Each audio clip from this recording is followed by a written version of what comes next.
Hello everyone, and this is a One Control Report quick play of Gabriella's Ghostly Groove 3D. You might be saying, well, Ben, you already did a quick play of Gabriella's Ghostly Groove. What are you talking about? Well, that was Gabriella's Ghostly Groove Monster Mix for WiiWare, which is kind of like a spin-off title.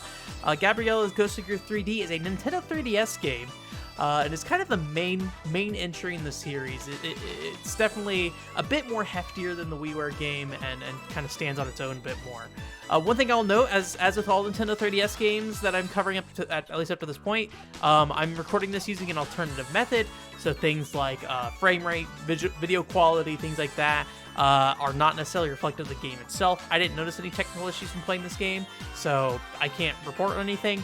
But if you do see something, it's very likely the game doesn't actually run that way.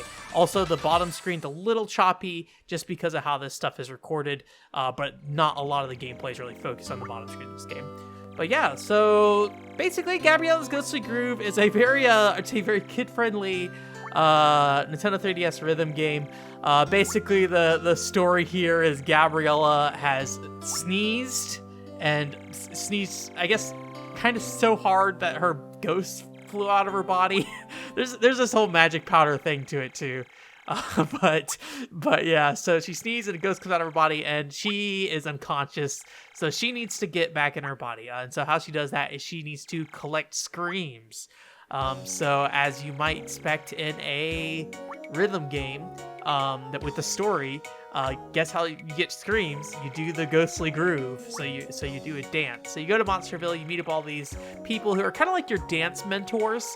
They are initially presented as I guess intimidating monsters, as intimidating as it can be in this kind of game. Like they're not happy with you, but you very quickly find that they usually just have some particular reason why they're upset with you. Like in the case of Vlad here, he doesn't like loud noises, and you came into his mansion being all loud, so he's like, go away, you're so loud.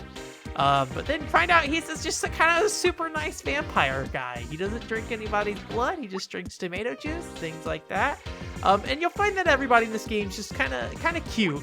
I'll show my favorite character here a bit later, but there's a handful of people around this little monster village, and they all have, kind of silly, cute dialogue. I will say that these dialogue scenes, being a game that's kind of probably focused at kids, they don't really have a lot going on in them. It's fun to kind of like learn about like particular, quirks about each character and things like that. But you're not really seeing a lot of development going on. So this is kind of similar to like a Elite Beat Agents, or I forget what the Japanese name. I forget the name, the old game, whatever. So basically, the big difference here, though, is that the actual notes are appearing on the top screen. So you just basically touch that center moon in the bottom with the timing of the notes as they appear on screen. And this is, I think, the very first song in the game, actually.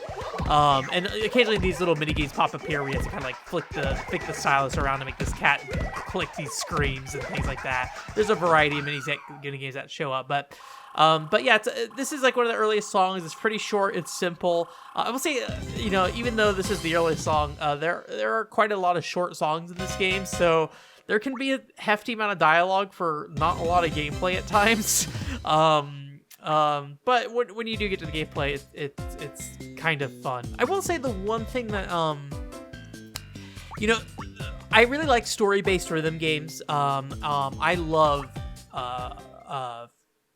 Rhythm Thieves that Sega put out. Also, Sega put out Space Channel 5. And the thing with like Space Channel 5 and Rhythm Thief is that the actions of what you're doing in those games are built into the rhythm game. So when you're escaping somebody and Rhythm Thief, escaping the police and Rhythm Thief, you're like jumping across rooftops and things like that. So it's like these inputs you're doing in relation to the what's happening in the story right now. In Space Channel 5 is more general, but you're still kind of like there in the moment while you're doing these rhythm parts. This game, there's not really a lot of logic for why you should be dancing. Usually it just comes down to somebody needs screams to make something better, and so they're like, well, let's do the ghostly groove. And if you notice in that mini game earlier, there's like those two girls that show up. It's like the Thrill Time or something like that. And those two girls just show up in every Thrill Time. So I don't know if like the idea is that they're all, sitting there, you're just constantly scaring these same two girls over and over again and getting their screams. But yeah, it's kind of silly. One other element that I kind of want to show off with this game, it's actually related to this old lady here, is you can buy clothes. So you can dress up Gabriella. As you go through the game, as you complete songs, you get screams. You can see in the top right corner there. And so you can buy outfits.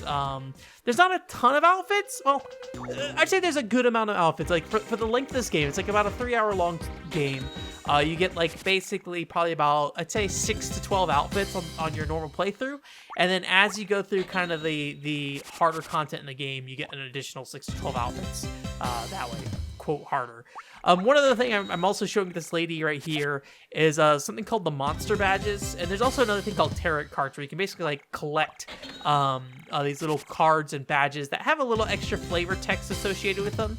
But it is RNG focused, so basically you're spending your screens in order to basically get a chance at getting a new badge, or in the case of the tarot cards, those are free. You can basically just do them whenever you want. But what's also important about this little vending machine thing here is that when you dress up your character in the actual story and when you're doing the dancing, what you're wearing doesn't matter. It just really is up to you what you want to wear, whatever you think looks cute. There's a lot of fun outfits in the game, dresses, some more like, cowgirl outfits, things like that, schoolgirl outfits, things like that. So there's a good variety of outfits. But the only part of which the type of outfit you're wearing really comes into play is that sometimes you'll get a invitation that appears, and you can go to basically a fashion show. And so here's just going to the actual close screen. I think about like halfway through the story here, so I got about 6 outfits there. But like I said, there's probably close to 24 outfits by the end. And then one thing I wish was the case is that you can also do your hair and your makeup and your accessories, but it's a different screen than the clothing for some reason. It would have been nice if they were all integrated onto one screen, but it's a minor inconvenience for how short of a game this is. But in this case, you see I have a little fashion show invitation. I actually got this from the vending machine earlier, not in the footage I showed you. And then, so there's a theme with this. You can either be classy, stylish, I think the other one's cute and maybe pop is the last one. And so you basically go out on this little stage, you dress up your character how you think would match. And then you spin this little dial to essentially pose well. There's not a lot going on here, really. Even if you don't fill up the heart meter there on the left, she still does the exact same poses. So it's visually nothing really changes other than those hearts exploding out of her. And so kind of the goal of this is to get a 5-star ranking between your poses. So, rotating the circle as much as you can, easy enough. And then also, wearing the right outfits and hairstyles and things like that. And getting a 5-star basically gives you another monster badge. So there's a total of 20 monster badges, 16 you can get from the vending machine, another 4 you can get from the fashion shows. But I will say one annoying thing, though, is that the fashion shows are preset. So, for example, after I finished this game, I only have 19 out of 20 badges because I never got a stylish, fashion show invitation. So I never got the badge for stylish. But I got the cute one 8 times, but there's no reason to do a cute fashion show after you've finished it the first time. So you just basically, you're kind of just at the expense of RNG here. So as you go through the stories, you can see this is Frankie. He's my favorite character. He has a bunch of birds that live on his head, and he's just very cute. He's very concerned about these birds. He's not sleeping because he doesn't want to lay down because the birds are in his head, or on his head. But basically, each of these characters have their own problems, and for some of them, you kind of break their defensive shell. In the case of Frankie, he's pretty upfront with you from the beginning. But in the case of his, he's basically, trying to take care of these little chicks, and then the chicks are sickly. He's like, what can we do? What could be wrong? I've been taking care of them, been feeding them. Hey, guess what? Because the chicks live in... Here's some spoilers. You don't want Gabrielle's Ghostly Groove spoilers. Please skip this part of the video. But basically, the chicks are in Monsterville, so they're technically monsters, so they need screams to exist. So a lot of the times in the story, they'll find a reason for somebody to need screams. Sometimes just Gabriella needs screams so she can get back into her body. But other times, you know, these little chicks need screams to you know, answer that, or to solve their issue. Sorry, it looks like I got stuck there for a second. If you don't know, with rhythm games, I basically pre-record them whenever I go and do the quick play, because it would be a pain in the butt to actually, you know, show them. So the reason I'm kind of showing this part of the game here, A, to kind of just show you the general length of the cutscenes, but also B, is because we're about to get on the next song right here. And this starts introducing some of the other dancing mechanics here. It's nothing too complicated. It's everything, it's all stuff you've seen before. So basically we're going to see, we're going to have these little drag notes here where you can basically drag this little skull across these lines. The one problem with this is that you're still touching the bottom screen, so when you're moving the stylus with the skull, you're not directly touching the line.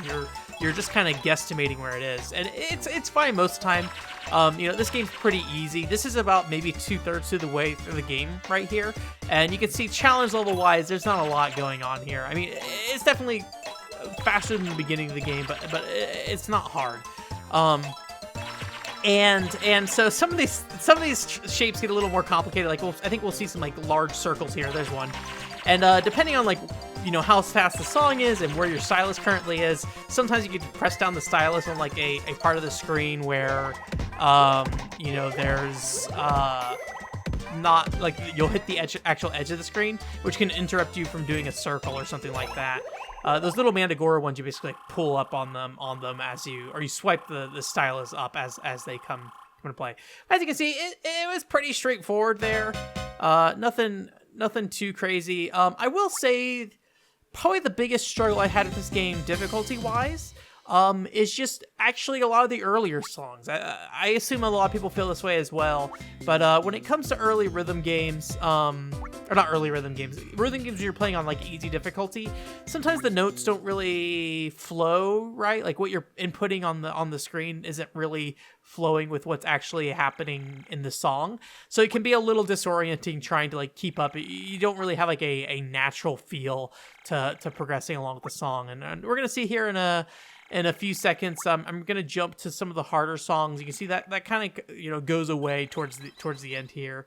Thankfully, the birds are safe and well. Everything's good in the world. so yeah, you know, it's pretty simple storylines like this, and you know, there's a lot of dialogue to address some fairly simple plot things, but it's just cute. I have a real affinity for like games like this, and like, you know, probably why I did like a Tokudal video and things like that. But like ones that have a bit of a like more innocent style of storytelling, because they're kind of aimed at like a younger audience. I think of like Rodea the Sky Soldier comes to mind, weirdly enough, because that game definitely has a like a very like, oh, it's all about the heart and friendship kind of story. This is maybe even a little simpler than that.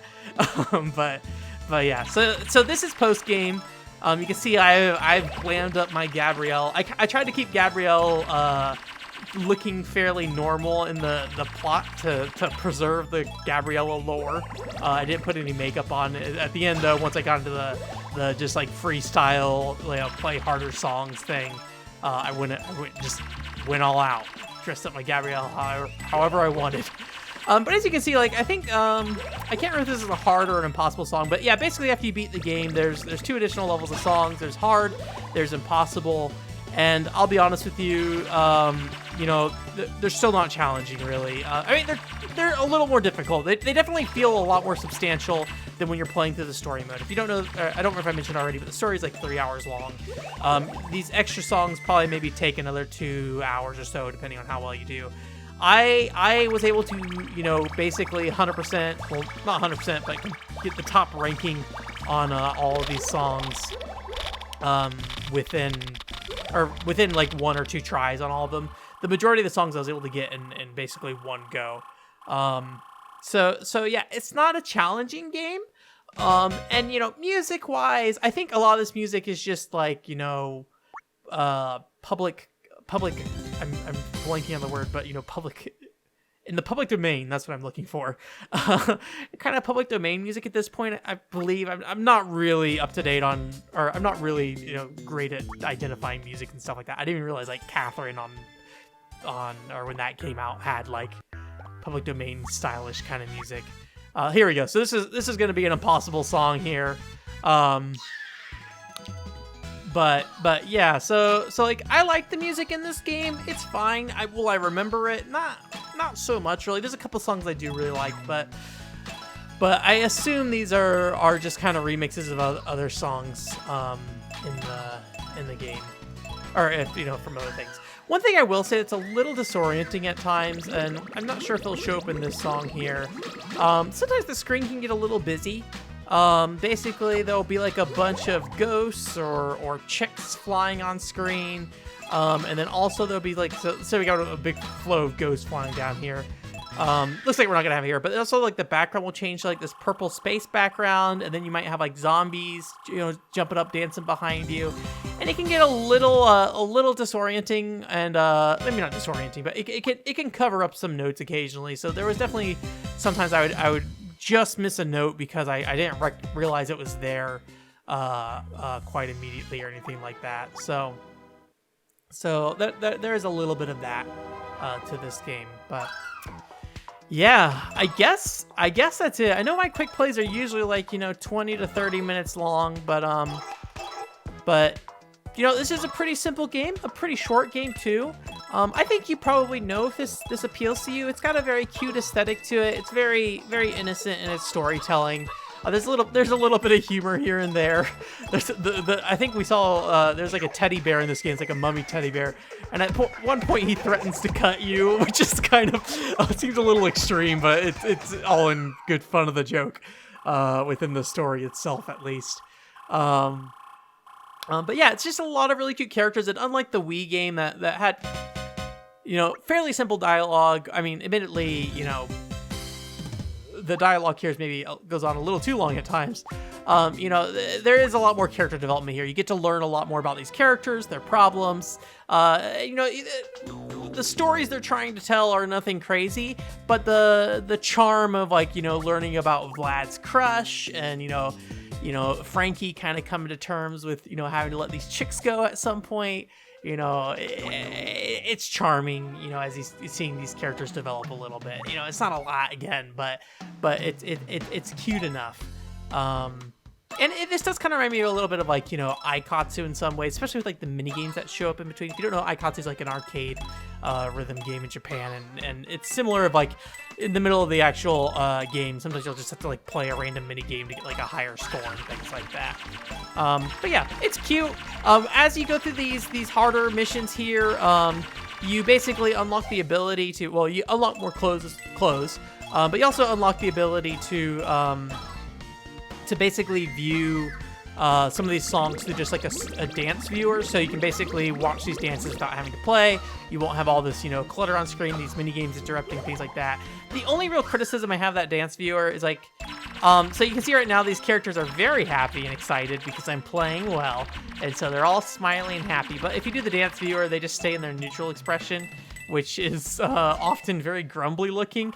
Admittedly, my character has the angry face on right now, but it would be nice if their facial expressions differed in the dance mode while they danced, rather than just basically giving a hard straight look all the time. Especially since they are expressive when you're actually playing the game and things like that. But yeah, so I guess that's it. Thanks for coming.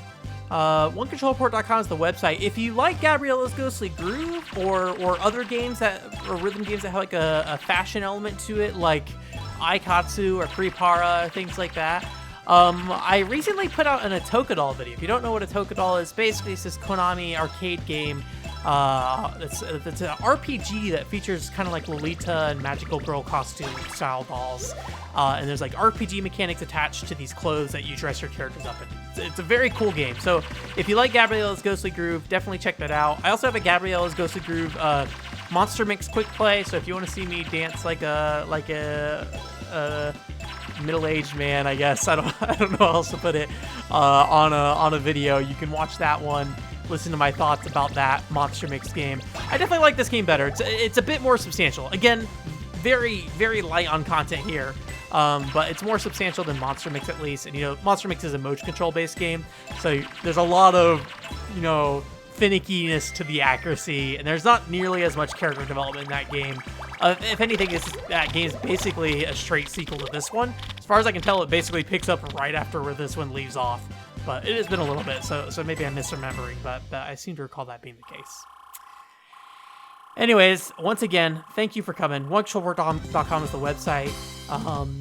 If you are interested in games like this, let me know. I have some Aikatsu games in my collection that I haven't sat down to check out, but I can definitely, I'm definitely interested in checking those out. So if you let me know that you're interested in them, I'll try to make it a priority to take a look at them at some point. I like my fashion rhythm games, is what I call them, and this game is kind of barely one. Don't make up genres like I do. I'm the Yu Suzuki of the fashion rhythm genre. I'm gonna call my genre free. So yeah. Anyways, thank you again for coming. I hope you have a great week. Bye.